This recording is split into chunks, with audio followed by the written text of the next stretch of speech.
My name is Tony Venaria, and I'm the Global Brand Ambassador for Hudson Whiskey.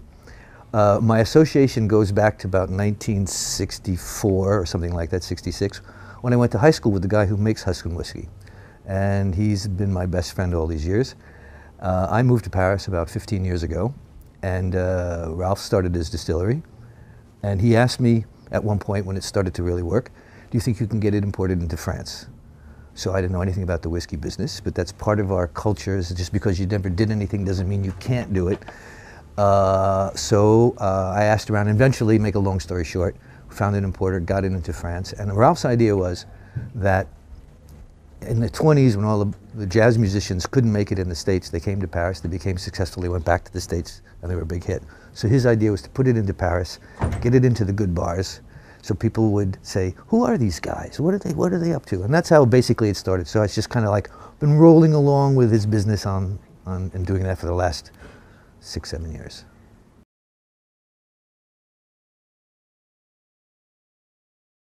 We were the first distillery in the state of New York since the end of Prohibition, and we were the first distillery ever in the state of New York to make bourbon. In the beginning, breweries and wineries could sell on premise, but because the distillation thing was new to New York State in particular, they lobbied for 3 governors in 4 or 5 years to get the law changed so that the distillery could sell on site.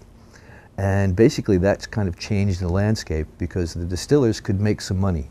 They don't need to find a distributor, and they don't need to lose 30 to 40% of the price in selling it.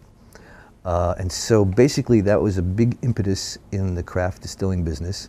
Now there's more than 60 small craft distillers in New York State, and there's probably between 700 and 800 in the United States. So it's really, really taking off.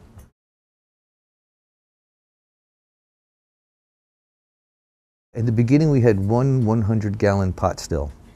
So the idea of a small bottle was that it looked like we made more. We chose the small bottle and the shape because we liked that apothecary look. Kind of like good for your health. And Ralph is a short guy like me, and he remembered that when he was in school, high school and grade school, when they took the class photos, the little guy is always in the front. So almost all the time we're in the front of the back bar, people see our bottle. In the beginning people said, don't use a small bottle. Nobody uses a small bottle. Now everybody, all the small guys are using small bottles. And it's like one of the things that we're starting another tradition.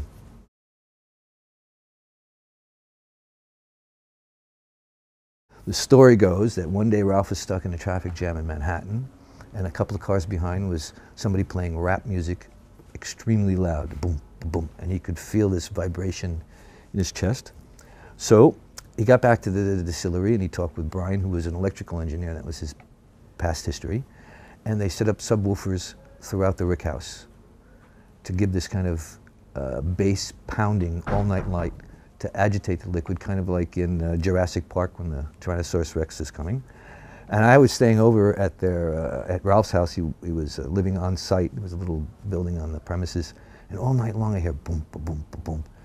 I say, you know, the neighbors had a party. He took me up and he showed me that they've installed these subwoofers throughout the rick house, calling it sonic maturation. Now they've attached the speakers to the outside of the building. We have a steel rick house. So we've made the building into a speaker with a little device that you can hook up your iPhone and play whatever you want.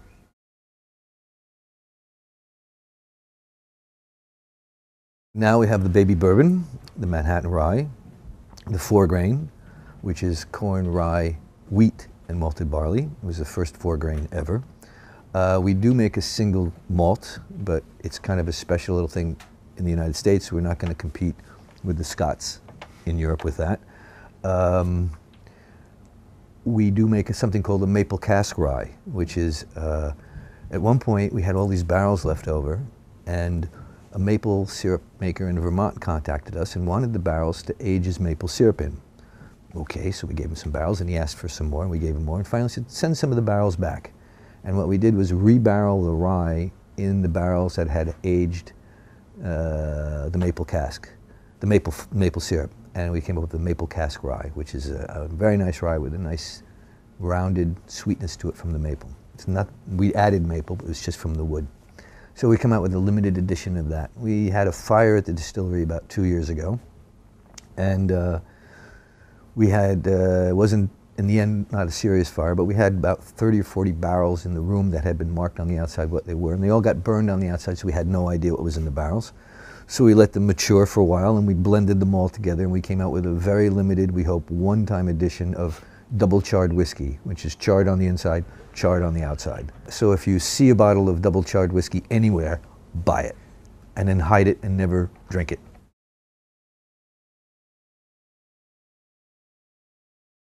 Now that William Grant bought the brand, it was good for lots of reasons, obviously, but we had some distillers from Balvenie and Glenfiddich come and help us become more efficient, and also to help us become more consistent. This was our main thing, because at the beginning we had one 100-gallon pot still, and each batch was kind of different.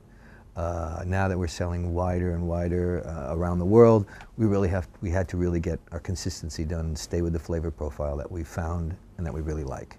So that's what we're concentrating now, and to produce enough because everybody wants it. So that's so we're thinking of things on the side. When we have time, we're putting stuff up for longer periods of time to see what the 5 or 10 years. We've been in existence for 10 years. I think we started putting stuff up about 4 years ago, 5 years ago, and we're going to see what happens with that, what that's going to be like, but we don't know.